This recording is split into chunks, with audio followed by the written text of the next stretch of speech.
Assalamualaikum warahmatullahi wabarakatuh. Apa kabar anak solih-solihah? Hari ini kita sudah memasuki tema 7, subtema 3. Tema 7 kita kali ini tentang indahnya keberagaman negeriku. Subtema 3 tentang indahnya persatuan dan kesatuan negeriku. Kelas 4, muatan pelajaran Bahasa Indonesia. Adapun mata pelajaran yang akan kita pelajari yaitu tentang informasi dalam bacaan.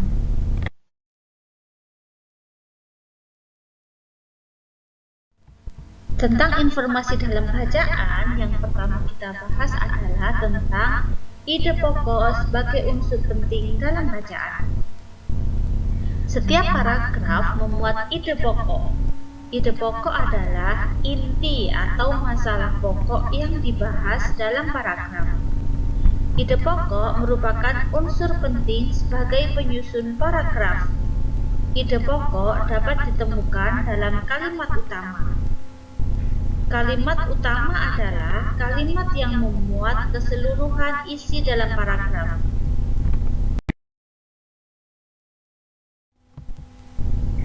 Kalimat utama memiliki ciri paling umum di antara kalimat-kalimat lainnya. Sementara itu, kalimat-kalimat lain merupakan kalimat penjelas. Kalimat penjelas merupakan kalimat yang menerangkan maksud atau ide pokok yang terdapat pada kalimat utama. Selain belajar menemukan ide pokok, kamu juga belajar menemukan kata-kata sulit yang terdapat dalam bacaan.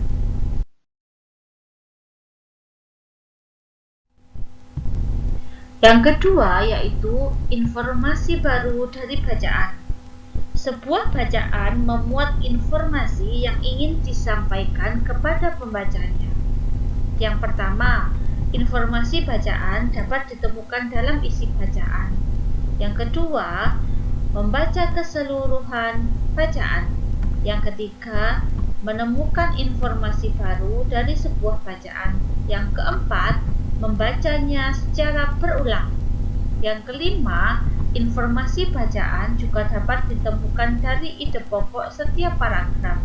Yang keenam, ide pokok dapat terletak di awal, tengah, akhir, atau awal dan akhir paragraf.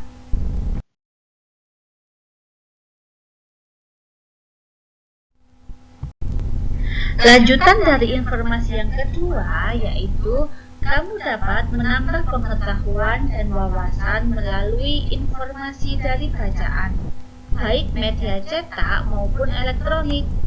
Kamu harus membaca isi bacaan dengan sungguh-sungguh agar dapat memahami informasi yang termuat di dalamnya.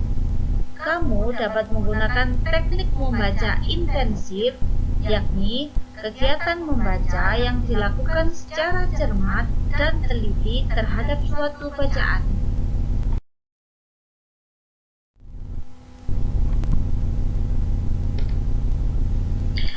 Agar memahami isi bacaan, ikuti langkah-langkah membaca intensif berikut. Yang pertama, siapkan bacaan yang akan dibaca dan alat tulis seperti pensil. Yang kedua, duduklah dengan benar. Yang ketiga, bacalah bacaan dengan seksama. Yang keempat, sambil membaca, berilah garis bawah pada informasi yang dianggap penting. Yang kelima, jika masih belum memahami isi bacaan, baca kembali secara keseluruhan 1 atau 2 kali lagi. Yang keenam, catat ide-ide pokok pada setiap paragraf. Yang ketujuh, berdasarkan ide-ide pokok dan informasi yang kamu anggap penting tersebut, kamu telah memahami isi bacaan yang kamu baca. Yang kedelapan, ide pokok dan informasi penting dapat kamu gunakan untuk menyusun simpulan bacaan.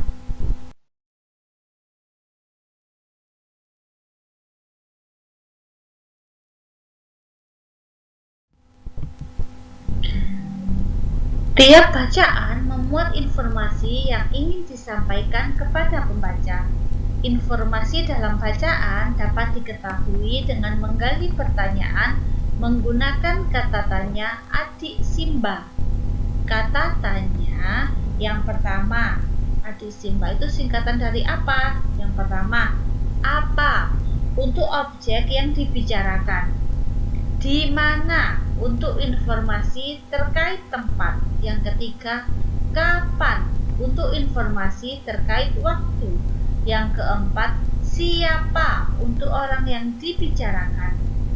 Kelima, mengapa? Untuk informasi terkait alasan. Dan yang keenam, bagaimana? Terkait dengan uraian peristiwa.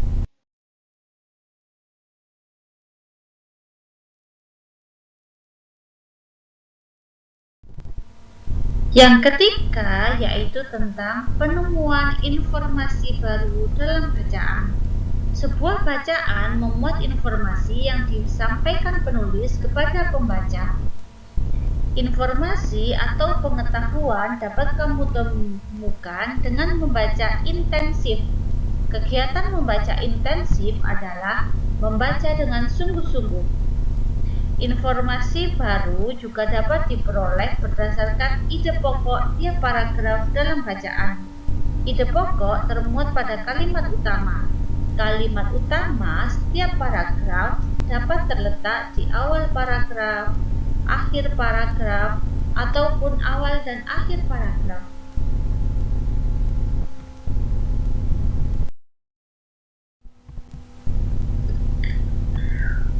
Untuk menemukan informasi baru dalam bacaan, kamu harus membaca dengan cermat dan sungguh-sungguh, kalimat demi kalimat dalam bacaan tersebut.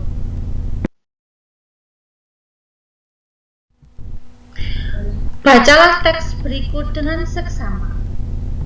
Judul: Toleransi dalam Keragaman. Toleransi disebut juga tenggang rasa, yang berarti ikut menghargai atau menghormati perasaan orang lain. Toleransi dalam keragaman merupakan kunci untuk meningkatkan persatuan dan kesatuan. Toleransi juga dapat digunakan untuk mencegah timbulnya perpecahan antar masyarakat di Indonesia. Dalam masyarakat yang memiliki keragaman, sikap toleransi wajib dijaga dan dikembangkan. Tanpa sikap toleransi, persatuan dan kesatuan bangsa tidak mungkin terwujud. Oleh karena itu, setiap masyarakat perlu menerapkan sikap toleransi dalam kehidupan sehari-hari agar tercipta persatuan dan kesatuan. Sikap toleransi yang dapat diwujudkan dalam kehidupan beragama diantaranya melaksanakan ajaran agama yang baik dan menghormati keyakinan orang lain. Selain itu, setiap masyarakat tidak dianjurkan untuk memaksakan keyakinan suatu agama kepada orang lain. Sikap toleransi terhadap keragaman suku dan ras dapat diwujudkan dengan cara bersikap baik kepada semua orang tanpa memandang perbedaan. Selain itu, sikap toleransi dapat diterapkan dengan mengembangkan semangat persaudaraan terhadap sesama manusia.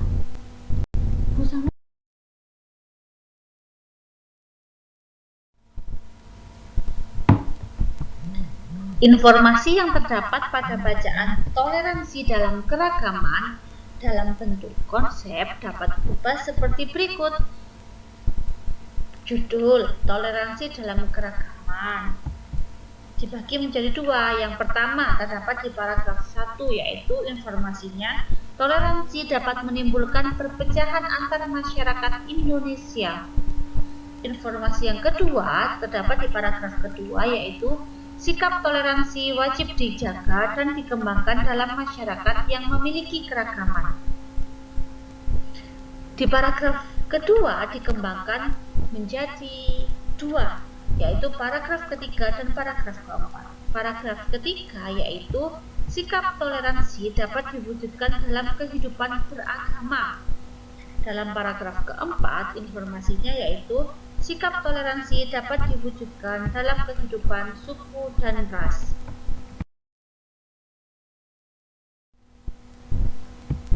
Terima kasih, meskipun singkat, semoga bermanfaat. Saya akhiri. Wassalamualaikum warahmatullahi wabarakatuh.